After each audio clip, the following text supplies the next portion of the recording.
of the Kenya Kwanza signature politics of revenge, intimidation, blackmail, and physical assassination that also abuses the Constitution.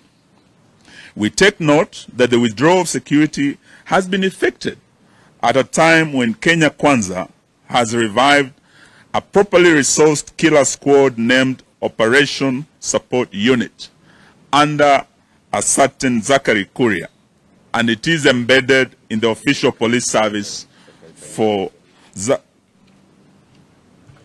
Zachary Kariuki, and it is embedded in the official police service for this dirty work. I now wish to invite the Honorable Dr. Stephen Kalonzo Musyoka to make the rest of the statement. Then invite Honorable Karua. Thank you.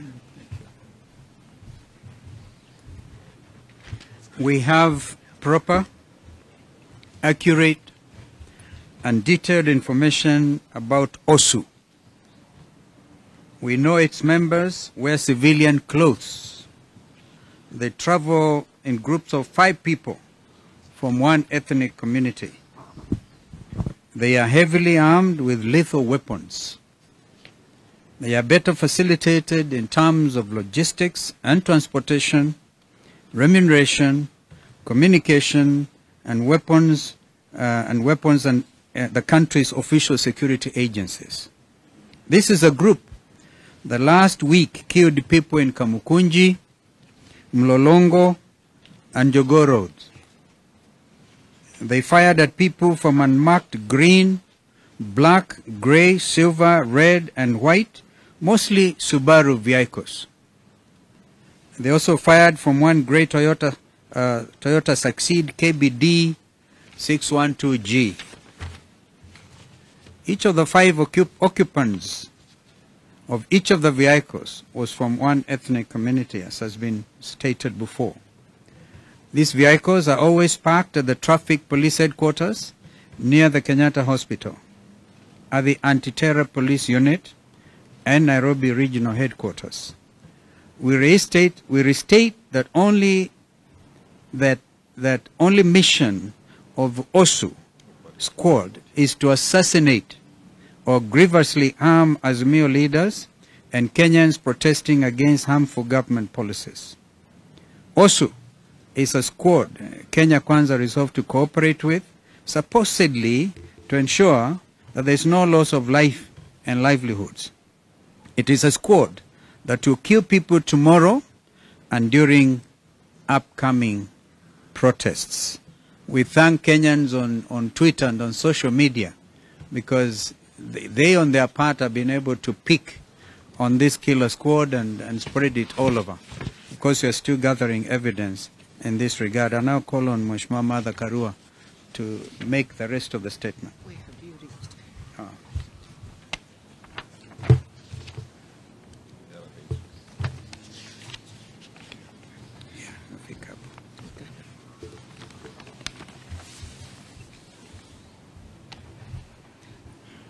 The party further notes, before then, Samahani, the government has entered into a public-private partnership with militia to cripple freedom of assembly and protests. The party further notes that the security withdrawal comes days after William Ruto promised kusafirisha Honorable Raila Odinga and President Uhuru Kenyatta. Indeed, we remain eternally grateful to Mr. Ruto for uttering those words. Out of the abundance of his heart, his mouth spoke. It is a warning. It also comes days after Ruto openly instructed Kenya Kwanza to recruit and arm supporters for a confrontation with protesters. Ruto has called his supporters to Kenya's version of Armageddon. The meeting held at State House last Saturday was clearly a planning meeting.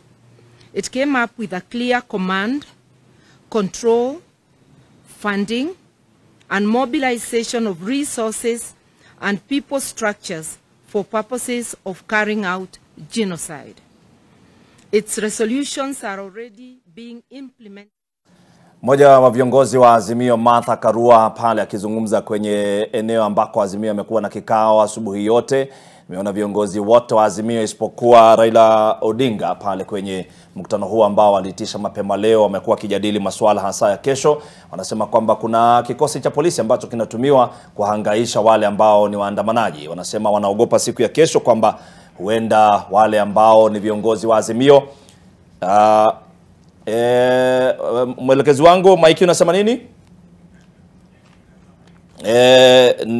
Kidogo naona anazungumza masuala ambayo huenda tusiweze kuyaweka wazi, lakini ikiwa mmesema turudi kwake, mimi ni nani Frederick Mitirini nikatae. The events in Sodu are expected to be replicated in other parts of the country in coming days. We further take note that although Kenya is not at war, all police and other security officers have been recalled from leave to deal with protesters. The provisions of the Constitution on the right to protest notwithstanding, Ruto is at war, not just with Azimio, but with the entire Kenyan population, especially those who do not support him. We appeal to our neighbors in the region not to join Ruto's war against Kenyans. Our neighbors must not supply Ruto with tear gas and ammunition to fight Kenyans. Our crime is only that we have challenged Ruto to bring down the cost of food, reconstitute the IEBC in a way that includes all players, also to audit the last year's presidential elections and to respect political parties. As leaders, we have reached the decision that we shall fear not those who kill the body, but are not able to kill the soul. So, even with the intimidation of withdrawal of security, Azimio confirms that the protests planned for Wednesday, tomorrow, Thursday, and Friday this week are on as earlier announced. We appeal to the police to be professional, to resist being turned into a killer squad for hire by politicians and a regime suffering acute legitimacy deficit. We appeal to our police to maintain their professionalism, that's once again, that has been seen from some of its members who have participated in UN missions across the globe, with enhanced individual careers and who have lifted the image of our country. We appeal to them to resist being used to provide cover to tribal militia that kills people in the name of policing. A time comes when all the crimes will be answered for by everyone involved, including Ruto himself. They need to think and think again before committing these crimes against citizens. We remind Ruto and the entire police service that responsibility for protection of Kenya is not a shared duty. Under our constitution, the duty bearer is the state and the law enforcement agencies.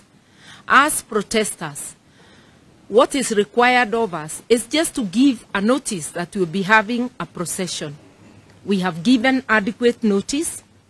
It is their duty to ensure that no criminal elements infiltrate the protests and turn them violent.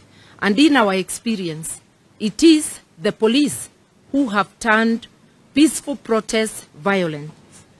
We take this opportunity to thank the UN Human Rights Office for calling out the government, the Ruto regime, over the use of excessive force by police to quell protests.